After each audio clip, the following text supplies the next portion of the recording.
जी good evening class. Good evening sir. कैसे हैं आप?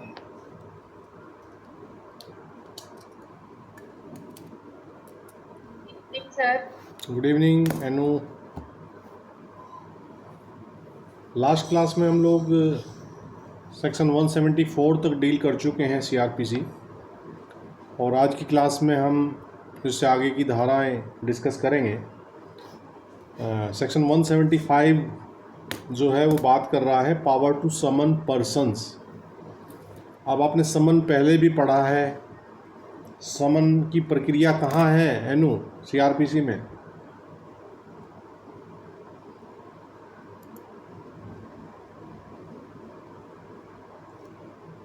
जी एनु,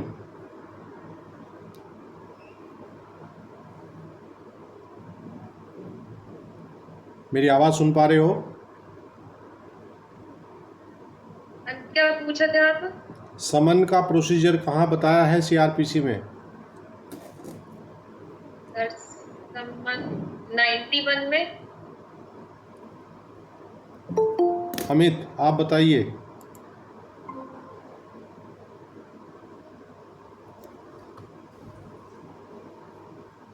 नाइन्टी वन में तो मैं अंदर रूम में जा रहा हूँ, अभी सेटअप अपनी उसको रख रहा हूँ मोबाइल को। अच्छा अच्छा अच्छा, अभी बैठ रहा हूँ टेबल पर। ठीक ठीक ठीक ठीक।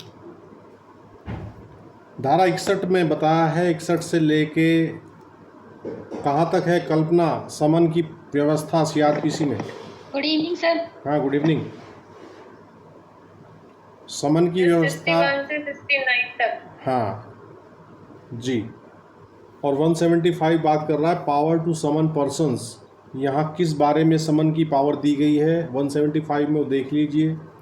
ये कह रहा है, a police officer proceeding under section 174 में by order in writing summon two or more persons as aforesaid for the purpose of the said investigation and any other person who appears to be acquainted with the facts of the case, and every person so summoned shall be bound to attend and to answer truly all questions other than questions the answers to which would have a tendency to expose him to a criminal charge or to a penalty और forfeiture। ये कह रही है धारा 175 कि धारा 174 के अधीन कार्यवाही करने वाला पुलिस अधिकारी यथापूर्वक दो या अधिक व्यक्तियों को उक्त अन्वेषण के प्रयोजन से और किसी अन्य ऐसे व्यक्ति को जो मामले के तथ्यों से परिचित प्रतीत होता है लिखित आदेश द्वारा समन कर सकता है, तथा ऐसे समन किया गया प्रत्येक व्यक्ति हाजिर होने के लिए और उन प्रश्नों के सिवाय जिनके उत्तरों की प्रवृत्ति उसे आपराधिक आरोप या शास्ति या समापरण की आशंका में डालने की है, सब प्रश्नों का सही सही उत्तर देने के लिए आबद्ध होगा। तो जो 174 में हमने देखा था कि पुलिस अधिकारी कुछ स्थानीय लोगों को बुलाता है और उनकी राय लिखता है मृत्यु के कारणों के विषय में, ये उसके बारे में लिखित आदेश जारी करने की क्षमता उस पुलिस अधिकारी को धारा 175 सीआरपीसी प्रदान करती है। Is that clear? और वो जो व्यक्ति समन द्वारा आहूत किए गए हैं वो उस पुलिस अधिकारी के द्वारा किए गए सभी प्रश्नों का उत्तर देने के लिए सही सही उत्तर देने के लिए आबद्ध हैं, बस बशर्ते कि सवालों की प्रवृत्ति ऐसी ना हो जो उसे उस व्यक्ति को किसी आपराधिक आरोप या शास्ति या समर्पण की आशंका में डालने वाले हों। उन प्रश्नों का उत्तर देने के लिए वो यहाँ बाउंड नहीं है। उसके अलावा और घटना से संबंधित, मृत्यु से संबंधित, मृत्यु के कारणों से संबंधित जो भी प्रश्न उससे किए जाएंगे, he is bound to answer truly. वो सत्य रूप में वहाँ उनके जवाब देने के लिए आबद्ध है। Is that clear?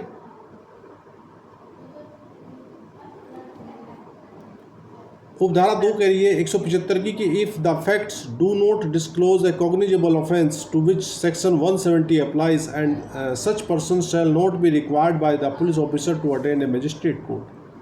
और नंबर 2 ये कह रहा है कि यदि तथ्यों से ऐसा कोई संज्ञेय अपराध जिसे धारा 170 लागू है प्रकट नहीं होता है तो पुलिस अधिकारी ऐसे व्यक्ति से मजिस्ट्रेट के न्यायालय में हाजिर होने की अपेक्षा नहीं करेगा। भाई 170 क्या कह रहा है कि अगर तथ्यों से कोई ऐसा मामला प्रतीत ही नहीं हो रहा है, क्या हो सकती है ऐसी कौन सी बात हो सकती है 174 की कार्रवाई में, 174 की जांच में ऐसा क्या हो सकता है कि जहां कोई कॉग्निजेबल ऑफेंस ही प्रकट ना हो रहा हो? कल्पना,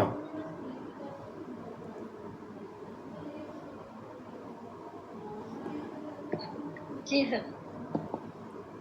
ऐसी कौन सी परिस्थितियां हो सकती हैं? 174 की जांच चल रही है, 174 की जांच में ये पाया जाता है कि कोई कॉग्निजेबल ऑफेंस मेड आउट ही नहीं हो रहा है। सर जैसे कोई कंप्लेंट करता है चोरी की और पता चलता है कि भाई जिस चीज के लिए चोरी की वो बात कर रहा है वो चोरी का सामान तो उसी के पास है। हाँ, नहीं एक्चुअली ये जो हम यहाँ डिस्कशन कर रहे हैं ये मृत्यु से संबंधित बात है अमित। तो यहाँ चोरी का आपका एग्जाम्पल अपनी जगह सही है, लेकिन यहाँ मृत्यु से संबंधित जांच हो रही है 174 में। तो 174 में कुछ ऐसे मामले भी तो आ सकते हैं ना। मान लीजिए कोई मशीनरी से कट के मर गया, सपोज कीजिए वो चारा काट रहा था, चारा काटने से उसको मशीन ने पकड़ लिया और वो मशीन में इस तरह से कुचला गया कि वो उसकी मौत हो गई। तो ऐसी अवस्था में कोई कॉग्निजेबल ऑफेंस थोड़े बन रहा है। किसी पशु ने मार दिया, छत से गिर गया कोई, हाँ काम कर रहा है, छत से गिर गया, किसी पशु ने मार दिया, तो ऐसी अवस्था में जो है कि वो मानव वध हो तो रहा है, लेकिन मानव वध करने के लिए किसी को आप आरोपित तो नहीं करेंगे ना उस मामले में, है ना। तो वैसी अवस्था में वे जो व्यक्ति आहूत किए गए उनको मजिस्ट्रेट के सामने भेजने की आवश्यकता ही नहीं है। बस एक रिपोर्ट बन के चली जाएगी कि भाई रिपोर्ट में मतलब जांच में ये पाया गया है कि इस व्यक्ति की मृत्यु तो इन कारणों से हुई है।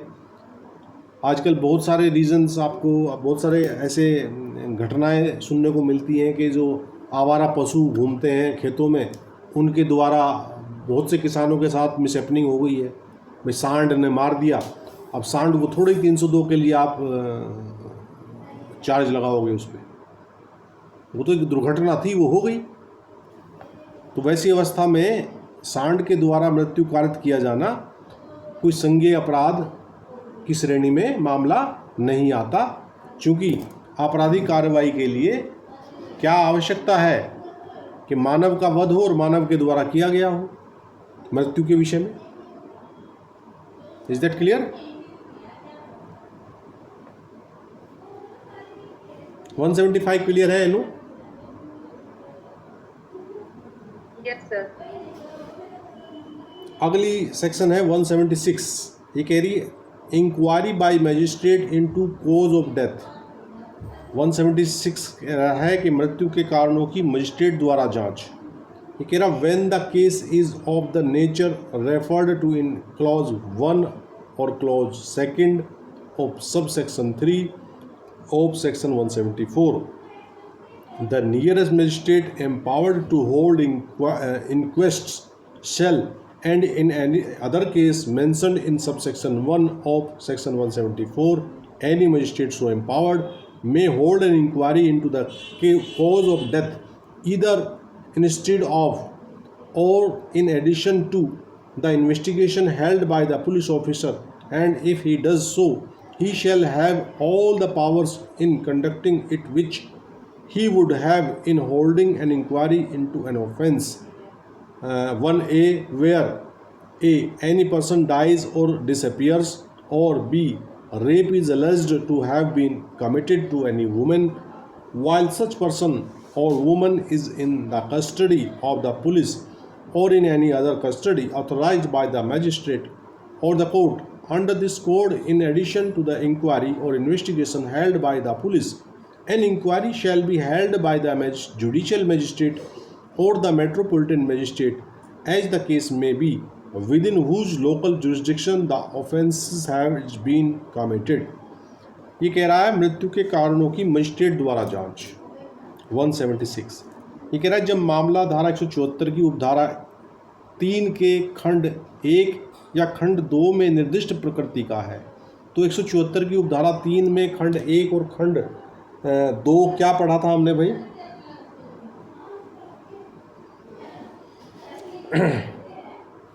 कल्पना। सर उसमें शादी के 7 साल के भीतर किसी स्त्री की मृत्यु हो और सर उसके किसी रिश्तेदारों के द्वारा बिल्कुल उस बिल्कुल प्रेरण द्वारा कोई मृत्यु, आत्महत्या की हो, ऐसा भी मामला है ना, आत्महत्या की हो चाहे उसने, जी सर। है ना।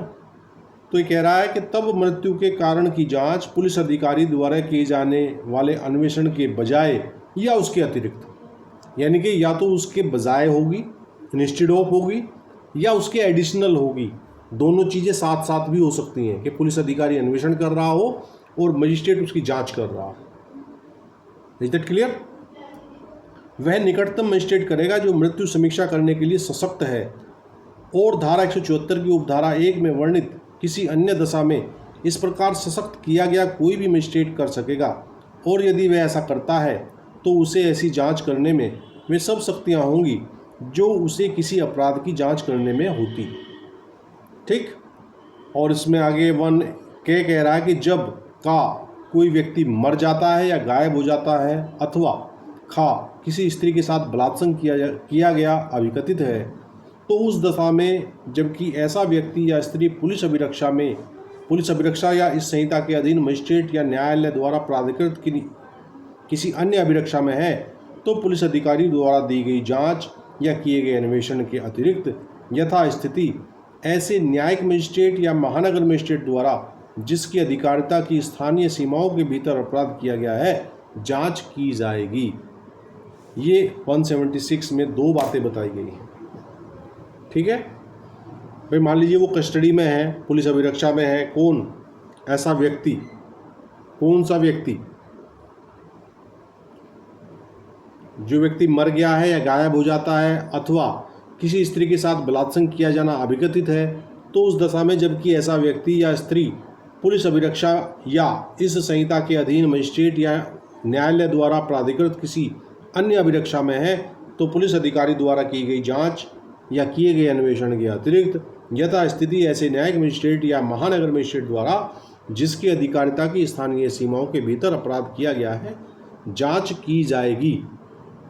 ये क्या पैरा समझ में आ रहा है भाई? सेकंड पैरा क्या कह रहा है अमित? सर या तो वो स्त्री जिसके साथ में इस तरह की कोई घटना रेप वगैरह हुआ है पुलिस अभिरक्षा में, या एक्यूज, या वह व्यक्ति हो सकता है जो पीड़ित हो, ठीक है नहीं, और मजिस्ट्रेट की अभिरक्षा में है, तो मजिस्ट्रेट ही उसके अन्वेषण या एमएम जो होगा वही उसकी जिसकी सीमाओं में वो अपराध हुआ है जी जी वही जांच करेगा। देखो 176 के पहले पैराग्राफ में तो कौन सा मजिस्ट्रेट जांच कर रहा है? यहाँ तो एग्जीक्यूटिव मजिस्ट्रेट की बात हो रही थी ना 174 में। भाई 174 की उपधारा 1 क्या कह रही थी? 174 की उपधारा, एग्जीक्यूटिव मजिस्ट्रेट होगा, हाँ वहाँ एग्जीक्यूटिव मजिस्ट्रेट होगा। सेकंड पैराग्राफ ये कह रहा है कि यदि वो स्त्री या कोई व्यक्ति जो है वो पुलिस कस्टडी में है या अन्य किसी प्राधिकृत व्यक्ति की कस्टडी में है, तब वो जांच जो है कौन करेगा? वो एमएम करेगा या जेएम करेगा, जिसकी स्थानीय अधिकारिता में वो अपराध हुआ हो। ठीक है। उपधारा 2 कह रही है the magistrate holding such an inquiry shall record the evidence taken by him in connection therewith in any manner hereinafter prescribed according to the circumstances of the case। तो ऐसी जांच करने वाला मजिस्ट्रेट उसके संबंध में किए गए साक्ष्य की इसके पश्चात विहित किसी प्रकार से मामले की परिस्थितियों के अनुसार अभिलिखित करेगा।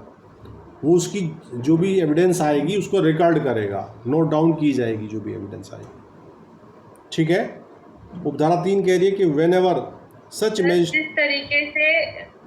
जिस तरीके से डीएम की पावर जो है जब वो एडमिन कार्य करता है तब वो डीएम होता है, जब रेवेन्यू करता है तो कलेक्टर हो जाता है। तो क्या सर इस तरीके से जैसे ही सिविल जज होते हैं जूनियर डिवीजन, तो क्या इस तरह से इनकी भी पावर डेलीगेट हो जाती है? मतलब आप अभी वो मतलब एक जूनियर में है, तब वो बाद में अगर कोई और ऐसा क्रिमिनल केस होता है या कुछ भी हो तो वो उसको फिर अपर जिला में या इस तरीके से कन्वर्ट हो सकता है। आपका सवाल बड़ा अच्छा है, लेकिन आप सवाल को पुट नहीं कर पाए। आप जो पूछना चाह रहे हैं अपने शब्दों में दोबारा आप सवाल कीजिए। मैं मतलब पहुंच रहा हूं आपके सवाल सर पर। जैसे कोई केस है उसके ऊपर लिखा रहता है सिविल जज जूनियर डिवीजन, और उसके बाद वो मतलब एक उसी ही सेम है या मतलब दूसरे उस पे उसी को लिख देते हैं कि अपर जिला न्यायाधीश कुछ इस तरीके से, तो मतलब क्या वो एक ही जज दो अलग अलग हाँ, उसमें यस हो यस सकता है? यस, गुड क्वेश्चन, आपका अच्छा सवाल है। देखिए, हमारे यहाँ जो जुडिशरी में भर्ती होती है वो सिविल जज जूनियर डिवीज़न के पद नाम से भर्ती होती है, ठीक है ना, जो PCSJ का जी एग्ज़ाम होता है। तो सिविल जज जूनियर डिवीज़न जो है, जब दीवानी के मामले देखते हैं तब तो ये सिविल जज की हैसियत से काम करते हैं, और जब इन्हीं अधिकारी को अतिरिक्त कार्यभार दे दिया जाए फौजदारी का भी, तो ये सिविल जज ओब्लिक जो है जुडिशल मजिस्ट्रेट हो जाते हैं, सिविल जज ओब्लिक GM हो जाते हैं। और कई कई बार इनको अलग से मतलब कि स्वतंत्र रूप से फौजदारी में भी बैठा दिया जाता है, तो उस दौरान ये सिविल वर्क नहीं देखते, फिर ये फौजदारी का ही वर्क देखते हैं। अधिकारी वही है, आप सही कह रहे हैं कि उसी अधिकारी को जब दीवानी के मुकदमे की सुनवाई करता है तो वो सिविल जज की हैसियत से करता है, और जब वो फौजदारी के मुकदमों की सुनवाई करता है तो फिर वो जुडिशल मजिस्ट्रेट की हैसियत से करता है। अधिकारी वही है, उसी को आप इधर से उधर भी बैठा सकते हैं। 3 अवस्थाएं हो सकती हैं, या तो सिविल जज केवल प्योरली सिविल के मामले देख रहा हो, दूसरी अवस्था ये भी हो सकती है कि सिविल जज को एडिशनल प्रभार दे दिया जाए जुडिशल मजिस्ट्रेट का, बहुत सारे अधिकारी को दिया जाता है, ऐसा भी होता है। और तीसरी अवस्था ये होती है कि स्पेशल प्योरली उसको फौजदारी के न्यायालय में बैठा दिया जाए, तब वो सिविल वर्क नहीं देखेगा।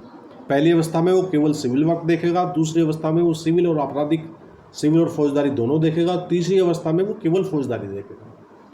और ये जो आप अतिरिक्त जनपद न्यायाधीश ADJ की बात कर रहे हैं, ये वो प्रमोशन होने के बाद वो ADJ बनते हैं। जब वो CGM वगैरह हो जाते हैं, CGM के बाद जो उनका प्रमोशन आता है तब वो ADJ बनते हैं।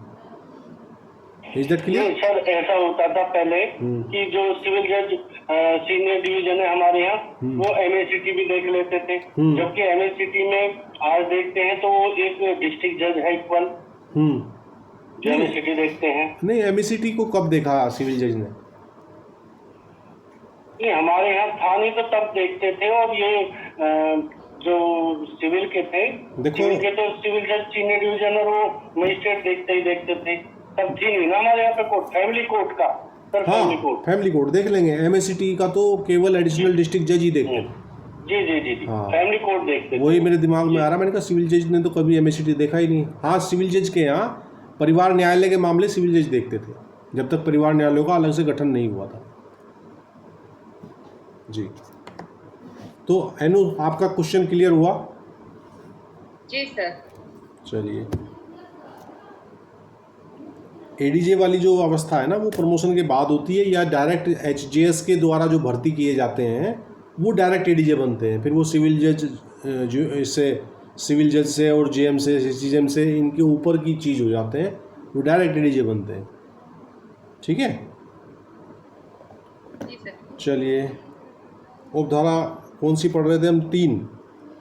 उपधारा 3 कह रही है कि whenever such magistrate considers it expedients to make an examination of the dead body of any person who has been already interred in order to discover the cause of his death, the magistrate may cause the body to be disinterred and examined। ये कह रहा कि जब कभी ऐसे magistrate के विचार में यह समीचीन है कि किसी व्यक्ति के जो पहले ही गाड़ दिया गया है, ठीक है, मृत शरीर की इसलिए परीक्षा की जाए कि उसकी मृत्यु के कारण का पता चले, तब मजिस्ट्रेट उस शरीर को निकलवा सकता है और उसकी परीक्षा करा सकता है। देखिए, जिन समाज में बॉडी को जलाने की बजाय गाड़ने की व्यवस्था है, तो ऐसी अवस्था में आवश्यकता पड़ने पर उस गड़े हुए व्यक्ति की बॉडी को मजिस्ट्रेट जो है इस धारा के तहत 176 की उपधारा 3 के तहत उसकी बॉडी को कब्र से निकलवा के उसकी मृत्यु की जांच करा सकता है। ठीक है। और जिन मान लीजिए जैसे हिंदूज़ में जो है वो दाह संस्कार किया जाता है, तो ऐसी अवस्था में तो वहाँ राख हो जाती है, तो वहाँ तो ये धारा काम नहीं करेगी, है ना। तो ये केवल गाड़ने वाली जो व्यवस्था जिन जिन समाज में है, कौन कौन से समाज हैं जो गाड़ते हैं शव को? क्रिश्चियन है, मोमडन है। क्रिश्चियन है, मोमडन है जी। और उसके अलावा जो सिख हैं वो भी दाह संस्कार करते हैं, हिंदू हैं वो भी दाह संस्कार करते हैं, बौद्धिस्ट भी दाह संस्कार करते हैं शायद। बाकी सब में सर वही होता है, बस वही क्रिश्चियन और मुस्लिम लोग हैं जो मतलब दफन करते हैं। एक और भी है सर जो अलग तरह से करते हुए हैं, फारसी। वो पहले डेड बॉडी को अपने ऊपर रख देते हैं जीव जंतुओं के लिए, उसके बाद जो बच्चा कुछ माल है उसका वो कर देते हैं अंतिम संस्कार। हाँ, वो उसको मतलब पक्षियों के लिए और पशुओं के लिए उनके लिए छोड़ देते हैं कि जो मांसाहारी वो होते हैं ना, चील कौवे वगैरह, उनके लिए बॉडी को मतलब हमने तो कुछ वीडियो ऐसी भी देखी है कि वो पीस करके काट काट के छोटे टुकड़ों में, है ना। तो व्यवस्था है, परंपरा है, पर्शियन में ऐसा ही होता है। सही कह रहे हैं आप जी।